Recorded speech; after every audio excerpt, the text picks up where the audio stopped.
Hello, আমি Sana. Good morning, welcome to a new mini blog. তো সকাল সকাল বেরিয়ে পড়লাম, আর আজ তোমাদের সাথে শেয়ার করব দুর্গাপুজোর লাস্ট মিনিট শপিং ব্লগ।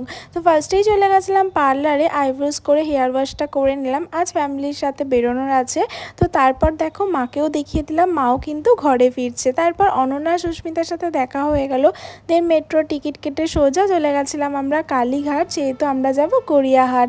তো তারপর একটু পোজ দিয়ে ভিডিও করার চেষ্টা করছিলাম, কিন্তু আমি ব্যর্থ। আর তারপর আজকে ওয়েদারটা কিন্তু ভীষণ সুন্দর ছিল, কাল হাঁটু সমান জল থাকার জন্য আজকে কিন্তু আকাশটা খুব সুন্দর।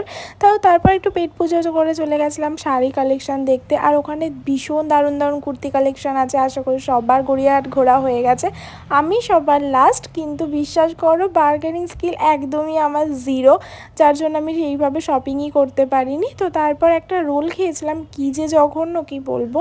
রোলের মধ্যে আলু, তোমরা কি এর আগে কখনো খেয়েছো রোলের মধ্যে আলু স্টাফিং? আমি কিন্তু ফার্স্ট টাইম খেলাম। যাই হোক, তো তারপর টুকটাক শপিং করে লাইটিং দেখতে দেখতে বাড়ি এসে ফ্রেশ হয়ে চলে গেছিলাম আন্টিদের বাড়িতে, যেহেতু আজ আন্টি বিরিয়ানি আর চিকেন চাপ বানিয়েছিল। তো সেটা দিয়ে আজকে রাতে ডিনারটা করে নিলাম। তো চলো।